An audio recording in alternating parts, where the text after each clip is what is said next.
Hello friends, welcome back to Gopika's kitchen. எல்லோரும் எப்படி இருக்கீங்க? இது நான் மீஷோவில் ஆர்டர் பண்ணி வாங்கினேன் use and throw mask. Mostly நான் ரீயூசபிள் மாஸ்க்கு தான் வாங்குவேன், ஏன்னா வாஷ் பண்ணிவிட்டு யூஸ் பண்ணிக்கலான்னு.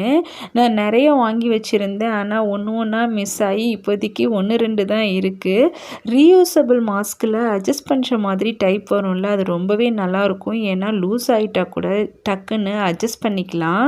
அது இப்போதைக்கு கடையில் கிடைக்கவே இல்லையா, ஸோ கொஞ்ச நாளைக்கு யூஸ் அண்ட் த்ரோ மாஸ்க்கு வாங்கி யூஸ் பண்ணி பார்க்கலான்னு மெடிக்கல் ஷாப்பில் போயிட்டு ரேட்டை கேட்டால் ஒரு மாஸ்க்கு 10 ருபீஸ்னு சொல்லிட்டாங்க. 5 ருபீஸ்க்காவது கொடுங்கன்னு கேட்டு பார்த்தா தரமாட்டேன்னு சொல்லிட்டாங்க. சரி, நம்ம போயிட்டு மீஷோவில் செக் பண்ணி பார்க்கலான்னு ரேட்டை பார்த்தேன். 100 மாஸ்க்கு 150 ருபீஸ்னு இருந்துச்சு. சரி, ஓகே, இதையே ஆர்டர் பண்ணிக்கலான்னு வாங்கிட்டேன். ஓகே தான், இப்போல்லாம் எங்கே போனாலும் மாஸ்க்கு போட்டுட்டு தான் போகிறது. அதுவும் இல்லாமல் இப்போ கொரோனா வேறு ஸ்டார்ட் ஆகுதுன்னு வேறு சொல்கிறாங்க. ஸோ நீங்களும் எங்கே போனாலும் மாஸ்க்கு போட்டுட்டு போங்க, சேஃபாக இருங்க. நம்ம இன்னொரு வீடியோவில் பார்க்கலாம். பாய்.